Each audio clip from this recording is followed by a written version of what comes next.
Bueno, pues buenas tardes a todas y todos. Me presento, soy Cecilia Fernández, soy secretaria ejecutiva de Cívica y pues les doy la bienvenida a todas las personas que nos acompañan hoy en esta sesión virtual organizada por Cívica Querétaro. Le damos la bienvenida a este espacio de diálogo con quienes aspiran a ser juzgadoras o juzgadores federales y agradecemos hoy profundamente la disposición de Carla Glae López Vega, que hoy nos acompaña para conversar de manera abierta y transparente. Permítanme explicar la dinámica de esta sesión. Tendremos una duración máxima de 30 minutos distribuidos de la siguiente manera. Terminando esta introducción, la candidatura tendrá 3 minutos para presentarse. Después iniciaremos el desarrollo con 2 bloques de preguntas detonadoras, cada una de 10 minutos. Las preguntas detonadoras surgen de los 4 ejes de la agenda cívica. Cada uno de estos ejes es participación a la ciudadana, derecho a la ciudad, seguridad, justicia y paz y medio ambiente saludable. Cada eje cuenta con una urna que contiene preguntas propuestas por organizaciones de la sociedad civil especializadas en cada área. Durante la sesión, la candidatura elegirá una urna para sustraer su primera pregunta y lo mismo haremos con la segunda. Estas preguntas serán formuladas directamente por representantes de las organizaciones de la sociedad civil participante. Al final de los planteamientos, la candidatura tendrá 5 minutos para emitir un mensaje de cierre. Es importante recordar que el objetivo de estos diálogos es conocer las posturas de las candidaturas respecto a la protección, progresividad y expansión de los derechos humanos, en especial para mujeres, personas migrantes, indígenas, comunidad LGBT, infancias y adolescencias. Desde Cívica Querétaro reafirmamos nuestro compromiso con el fortalecimiento de los derechos colectivos y difusos y con una justicia que aplique la Constitución y los tratados internacionales para garantizar la dignidad de todas las personas. Finalmente, les compartimos que tanto organizaciones de la sociedad civil como académicos estarán evaluando estos diálogos. Con los resultados, elaboraremos un informe que derivará en un semáforo de candidaturas, el cual será público antes de la jornada electoral del 1 de junio. Les recordamos que esta sesión está siendo transmitida en vivo a través de nuestras redes sociales y que si por algún momento se extiende la sesión, se cortará automáticamente a los 39 minutos. Dicho esto, damos inicio formal a esta sesión. Pedimos a la candidatura que nos comparta su presentación personal en un máximo de 3 minutos. Te damos la bienvenida, Carla, y te paso la voz. Muchas gracias por la invitación, gracias por el espacio y por la oportunidad de que nos conozcan a los candidatos. Su servidora Carla Glae López Vega, actualmente soy jueza, estoy en funciones de jueza de distrito especializada en materia de trabajo en el estado de Querétaro. Implementé la reforma laboral, con motivo de la reforma laboral 2019, se implementó en el estado de Querétaro en noviembre del 2021. Desde entonces he estado a cargo he sido titular del primer Tribunal Laboral Federal de Asuntos Individuales en el estado de Querétaro y me ha correspondido la impartición de justicia en materia de justicia social y de seguridad social. Soy originaria de Monterrey, Nuevo León. Es con licenciatura en Derecho y maestría en Derecho con orientación de juicio de amparo, ambas por la Universidad Autónoma de Nuevo León. He sido también catedrática en la Universidad Autónoma de Nuevo León, se me ha dado la oportunidad de ser catedrática en la Universidad Autónoma de Querétaro, en el grado de maestría. He participado también como maestra o catedrática en diversos diplomados en materia de seguridad social y derecho laboral. Entonces, desde el 2021 formamos un equipo de trabajo en el cual se integró el primer Tribunal Laboral Federal de Asuntos Individuales. Este tribunal se ha distinguido desde entonces por ser un tribunal de puertas abiertas en el que recibimos a todas las personas, usuarios, abogados, litigantes, incluso estudiantes de derecho, en cada una de las audiencias, ya que las audiencias son públicas. Asimismo, es un tribunal empático. La impartición de justicia social en Querétaro por mi tribunal, por su servidora, es de forma humana, cercana, sencilla, accesible y entendible para cualquier persona que se acerque a la impartición de justicia. Perdón, todavía tengo tiempo, es que no llevo el cronómetro. Me he formado a través de los valores de la congruencia, es decir, predico con el ejemplo, tanto a mi equipo de trabajo como cualquier persona que se acerca, la congruencia, la honestidad, la sinceridad. No tengo relaciones de familiares en el Poder Judicial de la Federación. Tengo una carrera judicial de más de 22 años, en la cual, no tengo parientes ni familiares de ningún tipo, por lo cual soy una excepción al nepotismo que se ha dado dentro del Poder Judicial. He actuado de forma incorruptible, profesional, ética, pero sobre todo el servicio público que me ha distinguido desde más de 22 años es que primero, y en defensa sobre todo de los grupos vulnerables, que es uno de los principales objetivos que tengo en la impartición de justicia, en defender, en orientar y hacer accesible la justicia para los más vulnerables. Gracias. Muchas gracias, jueza. Gracias. Si están de acuerdo, iniciamos con la dinámica de las preguntas. Como señaló Ceci, tenemos 4 ejes de la agenda cívica.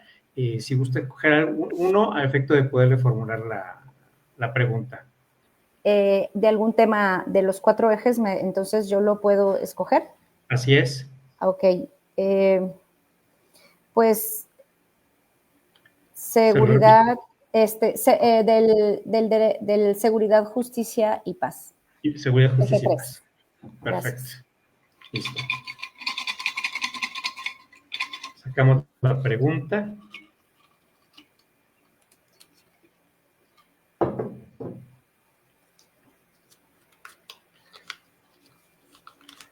Bien. La pregunta la formula, o el escenario lo formula el Observatorio Estatal de Derechos Humanos de la Universidad Autónoma de Querétaro. Es en referencia a prevención comunitaria de la violencia. Dice, autoridades municipales rechazan apoyar iniciativas comunitarias de prevención de violencia, argumentando exclusividad institucional, en seguridad. La pregunta es, ¿qué criterio emplearía para resolver esta controversia y en qué sentido sería su decisión? Ok. Bien, debemos de partir siempre de una protección de un núcleo esencial de los derechos humanos, que es la dignidad humana. Entonces, los juzgadores o todo servidor público, cualquier autoridad en el ámbito de sus facultades, estamos obligados en proteger, respetar y hacer respetar los derechos humanos que se contienen en la Constitución. El núcleo esencial de los derechos humanos es la dignidad humana. Entonces, esta dignidad humana es importante protegerla y prevenir cualquier acto que la vulnere. En relación a las medidas que se hay que tomar, pues definitivamente es importante este tipo de actos como el que ahorita estamos participando, escuchar a las asociaciones civiles, que realmente por parte de los gobiernos trabajar, colaborar de forma unida los 3 poderes de la Unión, ejecutivo, legislativo y judicial. Esto es importante. Tenemos que actuar en conjunto porque los 3 poderes de la Unión a nivel federal e incluso a nivel estatal son los ejes centrales de la democracia,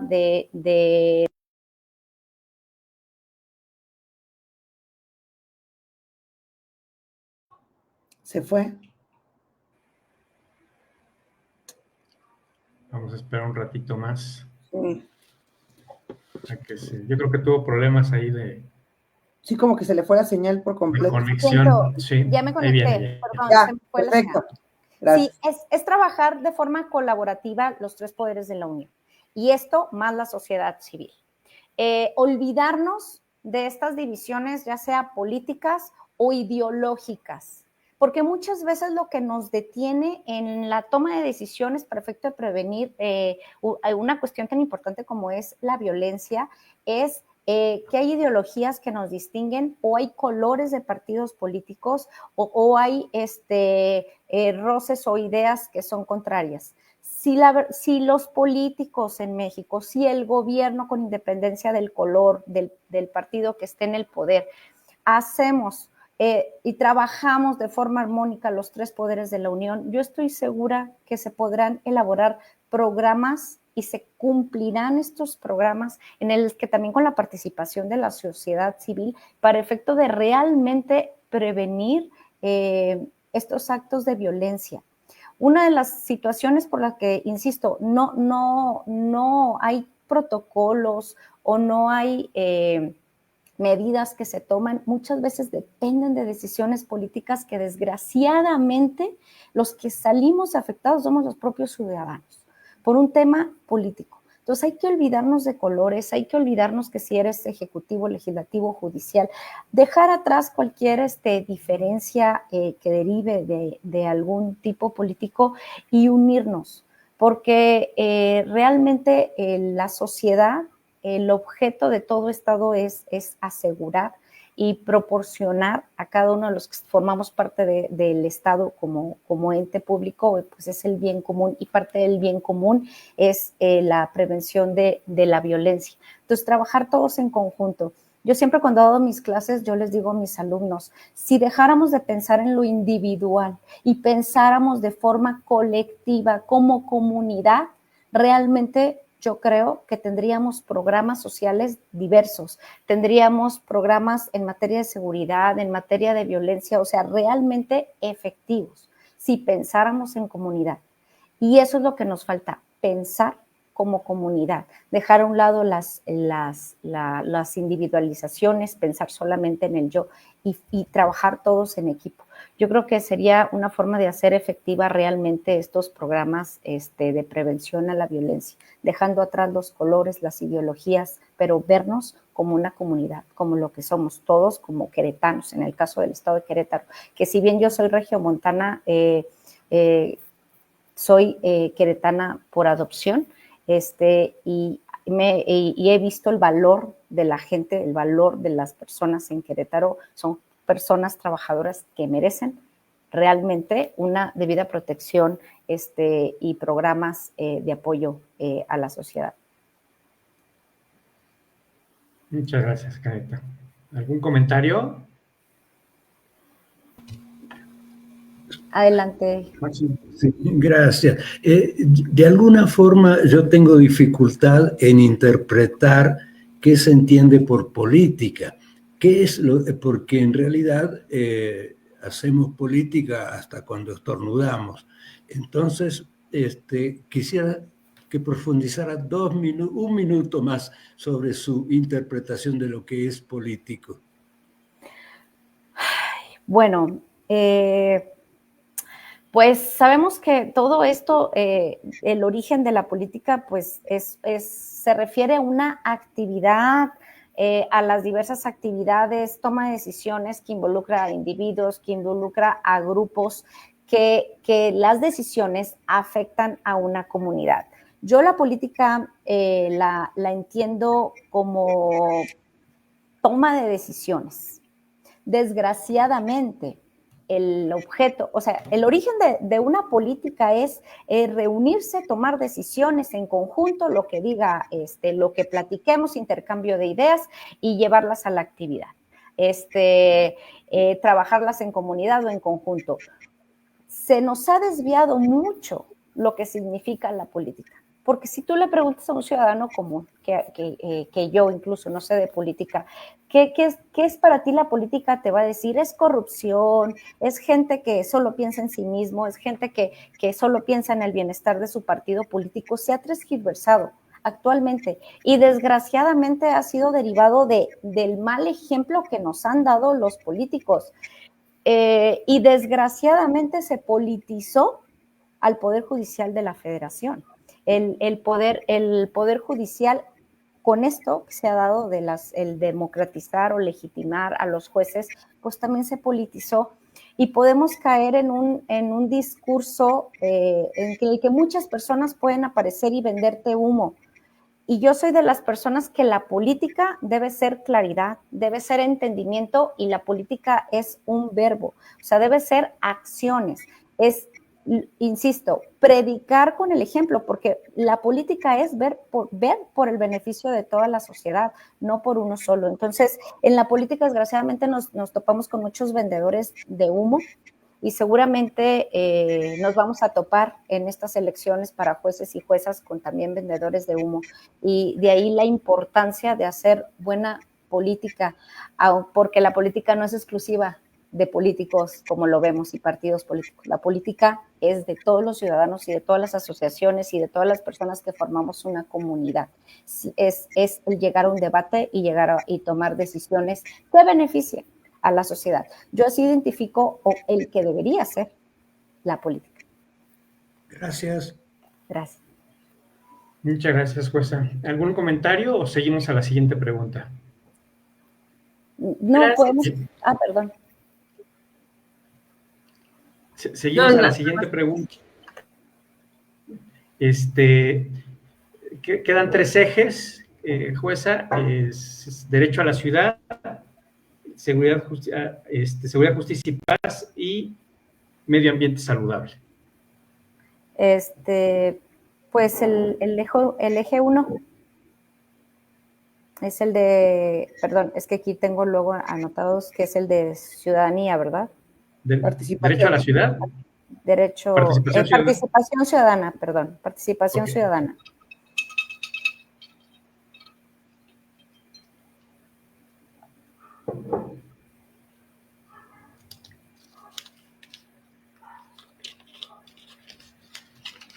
Bien, es una pregunta planteada por Parlamento Abierto Ciudadano. Dice, a partir de este proceso, las personas juzgadoras serán electas, por lo tanto, se convierten en actores políticos y ejercen una representación. Por lo tanto, tienen la obligación de rendir cuentas de su labor. La pregunta es, ¿existe algún mecanismo de rendición de cuentas por parte de la persona juzgadora o bien estaría de acuerdo en que se impusiera alguno? Qué bonita pregunta. Y esto es algo de lo que mucha gente no sabe. El Poder Judicial de la Federación tiene un órgano de vigilancia, de administración y vigilancia, que actualmente es el Consejo de la Judicatura Federal, pero que después de la reforma, ya que inicie esta vigencia de la reforma, pues será el Tribunal de Disciplina. A nosotros los jueces sí tenemos un mecanismo de rendición de cuentas. Estamos obligados, en principio, a hacer, primero en cuanto al tema patrimonial. Además de la declaración fiscal que cada año rendimos ante la Secretaría de Hacienda, hacemos una declaración patrimonial que nos exige la propia institución, en el que declaramos todos nuestros bienes y de mi esposo, en el caso de mis dependientes económicos, todos y cada uno de los bienes adquiridos antes y durante, y todo se tiene que reportar. Este mecanismo de rendición de cuentas de económico, pero creo que a mí me interesa más hablarles del mecanismo de rendición de cuentas del trabajo. ¿Cómo nos miden a los jueces o cómo se nos va a medir a los jueces? Se nos mide a través de una estadística. Hay un promedio mensual o que te dicen tú como juez, tus procedimientos deben de durar un promedio. El promedio nacional es de duración, en el caso de los juicios laborales, es este. Entonces, tú debes de estar de este parámetro. Si tú, juez, no estás dentro de este promedio de resolución de conflictos, vamos a revisar que está mal contigo porque te estás tardando tanto.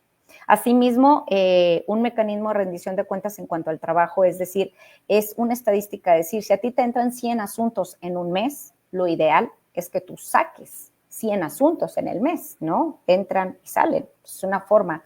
Entonces, todo esto se nos revisa.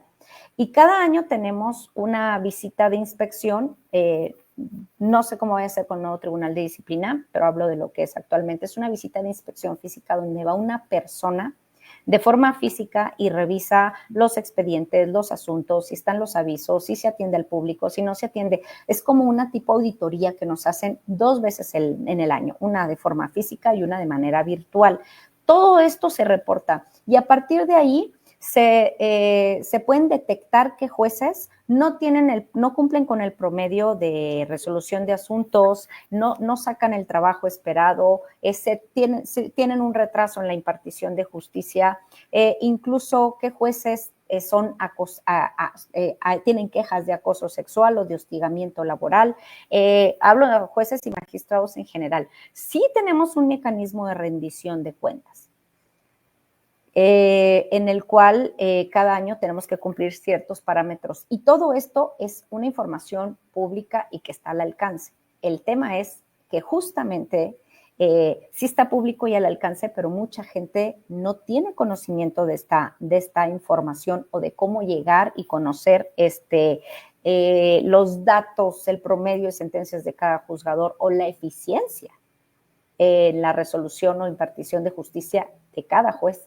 Pero actualmente sí hay un mecanismo de rendición de cuentas que supongo que en el Tribunal de Disciplina se va a mantener y se va a mejorar, porque habrá otros parámetros que se deberán, ya que esta reforma propone que si un juez no resuelve en menos de 6 meses, por lo menos 6 meses, habrá casos de excepción, pues se pondrá por ahí como que una tachita, ¿no? Para seguir y observar a los juzgadores. Pero actualmente ya se cuenta con estos mecanismos y son públicos y las personas que acuden, litigantes, usuarios, pueden cuando tenemos a este visitador que nos revisa o que nos hace, digamos, como una auditoría, pueden ir y hablar bien o hablar mal de los juzgadores, o sea, incluso interponerles una queja en ese momento porque no me reciben, porque no me hablan y demás. Ya si este mecanismo funciona o no ha funcionado, en estos años, pues no tengo los datos, pero sí tengo datos certeros de que sí se han resuelto, se han analizado de forma favorable por más del 80% de cada una de las que se han presentado en contra de juzgadores. Evidentemente, como todo mecanismo, pues siempre se van por ahí algunas cuestiones, digamos, porque todos van a decir, en el caso de los abogados litigantes, que a lo mejor me escuchan, van a decir, es que yo conozco jueces que, claro, hay siempre, como todo, hay un frijol negro en el arroz. Entonces, yo no meto las manos al fuego por cada uno de los juzgadores que hay. Por eso se creó esta reforma, para transparentar más estas rendiciones de cuentas, pero sí hay un mecanismo de rendición de cuentas que seguirá y seguramente se mejorará con el nuevo Tribunal de Disciplina. Gracias. ¿Algún comentario? Sí. Y me imagino que en dado caso de que haya algunas denuncias en contra de algún juez, las repercusiones van directamente sobre su cargo, ¿no? Porque, por ejemplo, mi duda sería si habría alguna manera como de compensar a, por ejemplo, las víctimas de violencia sexual cuyos casos se han prolongado por más de 3 años y pues obviamente ahí la sentencia en contra del acusado pues sería por los hechos cometidos, ¿no? Pero ¿qué pasaría respecto a los 3 años que se ha tardado el proceso? Sí, o sea, obviamente eso afectaría en el cargo de la jueza o el juez, pero en cuanto a la víctima, ¿cómo se le compensaría? Voy a hablar no en un caso de un proceso penal ordinario, voy a hablar de un caso de acoso sexual que se da dentro del Poder Judicial. Obviamente es un trámite administrativo o es interno que se investiga. Entonces, de los casos que ha habido, por ejemplo, en el estado de Querétaro, cuando yo inicié en mi función en noviembre del 2021, iniciando el año del 2022, supe de la suspensión de jueces, de una suspensión de 4 jueces, 4 jueces, por cuestiones de acoso. ¿Cómo se dio esto? Las personas víctimas de acoso en el Poder Judicial sí tienen forma de presentar de forma anónima una queja. Entonces, esta queja llegó al Consejo de la Judicatura Federal. Por ser un tema de acoso sexual, se le da una prioridad y se tramita de forma urgente. Y las primeras determinaciones que se toman sin preguntar son suspensión de jueces. Entonces, aquí se suspendió a los jueces realmente en casos de acoso sexual. Primero se suspenden a los jueces que cometieron o que se les dice atribuyeron actos de acoso sexual y luego se les investiga. Entonces, actualmente esos jueces que se suspendieron iniciando el 2022 siguen en investigación y las mujeres que se sintieron o que fueron víctimas, ellas siguen como funcionarias públicas y siguen ejerciendo y siguen trabajando. Al inicio de estas personas, a las mujeres, también la obligación que se da en estos casos es un acompañamiento psicológico que se les da por parte del Consejo de la Judicatura Federal, y si ellas lo requieren, se les llama una licencia sindical que se les da como por parte del sindicato, donde les dice, si no te sientes bien para trabajar, te damos que te retires, pero sigues cobrando, ¿sí? O sea, es pagada. Entonces les dan esta licencia como por cierto tiempo, que mientras les hacen estudios psicológicos, y al final se reincorporan, pero los jueces son suspendidos de forma inmediata. Así es como se habló de cómo se llevan a cabo estos actos de estas investigaciones. Entonces no se vulnera a la víctima, a la mujer que haya sido víctima o hombre que haya sido víctima en su trabajo se conserva y no se vulnera. A los que se suspende de manera inmediata son a los jueces. Muchas gracias. Sí. ¿Algún comentario? Oiga, pues una pregunta. Dígame. Está en funciones en este momento. Sí. Más o menos, ¿cuál es el tiempo promedio para que salgan los asuntos que tiene usted en su juzgado? Sí. Ay, gracias. Fíjate que el promedio nacional, en el caso de los juicios laborales, hay un promedio nacional que evidentemente es desde los que tienen menos carga hasta los que tienen más carga. Querétaro es una zona es un estado que tiene mucha carga en materia de trabajo y de seguridad social. La justicia social en Querétaro, pues sí es grande. Entonces, yo llego a conocer un promedio de 800 asuntos en el año, el ingreso que tengo, y cada vez va aumentando más. El promedio nacional de resolución de estos asuntos en el año es de 10 meses. Ese es el nacional. Pero tu servidora tiene 8.5 meses. Está por debajo del promedio nacional. Está por debajo de lo que debería de ser, digamos. De lo que debería de ser, claro, o sea, y entonces, digamos, por lo que dice el juez, entonces, la reforma debería de haber incluido también, o una buena reforma debe de incluir, incrementar el número de juzgados. Eso hubiera sido una mejor medida. Yo creo que hubieran aprovechado y hubieran de una vez ampliado a los juzgadores. Sí, claro, porque mira, te voy a dar un ejemplo. En Querétaro te digo que en materia laboral, que es mi especialidad, conocemos por lo menos 800 asuntos en un año, ¿sí? En un año normal. Pueden ser más. Pero hay estados o entidades de la República, por decirte, no sé, Zacatecas, Aguascalientes, que no llegan ni a los 500 asuntos en el año. Evidentemente, si tienen menos trabajo, pues también las resoluciones, en teoría, deberían de dictarse en menos tiempo, ¿sí? Porque pues la carga de trabajo.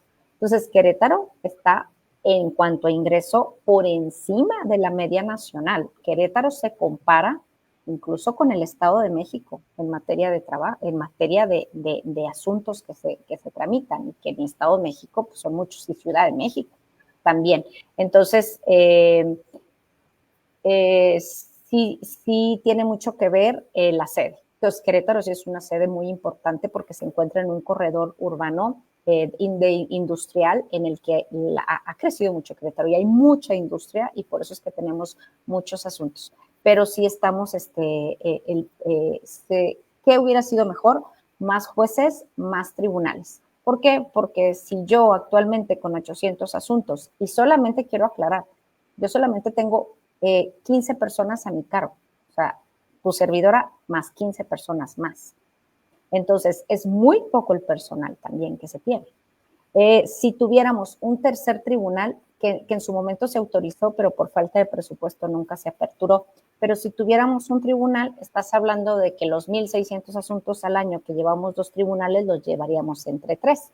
Y entonces ya estaríamos hablando de 550 asuntos por tribunal, y así se tendrían que salir tus sentencias. Ahora sí, en los 6 meses que se propone en la reforma, o menos de los 6 meses. Entonces, claro que una de las medidas hubiera sido más jueces, pero sobre todo más tribunales. Entonces, se necesita trabajar en conjunto y que si queremos que esta reforma funcione, se necesitan más juzgadores, más tribunales, más personal y por ende más presupuesto. Y que ojalá no nos castiguen el próximo año en el Poder Judicial de la Federación. Muchas gracias. Si no tienen algún comentario, Ceci, pues concluimos. Concluimos, muchísimas gracias por tu tiempo, Carla. Darle las gracias a todas y todos que están aquí, que son representantes de muchas personas que están detrás trabajando y para pudiendo lograr todo el esfuerzo que se consolida en estos diálogos. Para cerrar, Carla, tienes pues ya unos 3 minutitos para tu mensaje de cierre, donde puedes invitar al voto, compartir tus redes sociales y bueno, pues muchas gracias por tu tiempo. Gracias. Yo siempre digo, la participación ciudadana es importante en cualquier elección, porque forma parte, es base importante de la democratización, la participación ciudadana, pero sobre todo de la legitimación, ya sea de tus gobernantes, en este caso de las personas que serán tus jueces. Pero ¿por qué es importante votar y participar? Porque los cargos de los jueces están de por medio. ¿Y qué hace un juez? El juez es un impartidor de justicia. El juez debe partir de principios como es la autonomía, la independencia, la imparcialidad, y resolver con apego a derecho, conocer además de las normas nacionales, las internacionales. Entonces debe quedar en un buen perfil y en personas que estén preparadas y especializadas para la impartición de justicia, que no tengan apegos con ningún partido político, que no se deban a nadie, que no se deban a ninguna persona ni a nadie, para que sus sentencias realmente sean como la diosa Temis, ¿no? Que la justicia es ciega porque no se ve a quién, desde la persona que está en situación de calle hasta a lo mejor algún empresario, pero tenemos que ser jueces imparciales. ¿Y por qué es importante votar por un juez? Porque un juez, que espero que nunca estés en un problema, pero el día que estés en un problema, un juez es la persona que va a decidir sobre tus bienes, tu familia, tus posesiones, tu libertad, tu vida, tu trabajo, tu seguridad social. Entonces, no se puede dejar en manos de cualquiera. No es como elegir a Sergio Mayer o a cualquier persona, Cuauhtémoc Blanco, en un cargo de legislativo, del ejecutivo. No, ser juez es cosa seria. Y yo siempre comparo a un juez como un seguro de gastos médicos mayores, que todos sabemos que es carísimo un seguro de gastos médicos mayores y pocos son previsores y lo tienen. Pero el día que necesites hacer un gasto y no cuentas con un seguro de gastos médicos mayores, puedes perder hasta tu casa. Tienes que vender todas tus propiedades para poder solucionar algo que pudiste haber previsto con un seguro de gastos médicos mayores. Así es un juez. Un juez es una persona que espero que nunca nos ocupes, que nunca nos necesites, pero que el día que necesites un buen juez, lo tengas. Entonces, un juez, más vale tener un buen juez y nunca necesitarlo, que el día que lo necesites no tengas un buen juez, porque es un juez que se debe a un color, se debe a algún lado o a algún favor, o es un juez que no tiene la capacidad. Por eso es importante votar el 1 de junio. Y aquí puse mi boleta. Vota sí en la boleta amarilla, en la columna de mujer, tú vas a poner aquí el número 06 para que tú puedas votar por tu servidora, Carla Aglaé López Vega. Soy jueza en funciones, pero también soy propuesta por el Poder Legislativo. Entonces, espero tu apoyo y que reflexiones, y es importante tu participación ciudadana porque es importante contar con buenos jueces. Gracias. Muchas gracias. Hasta Muchas luego. gracias. Gracias a Muchas todos. gracias. Muchísimas Gracias.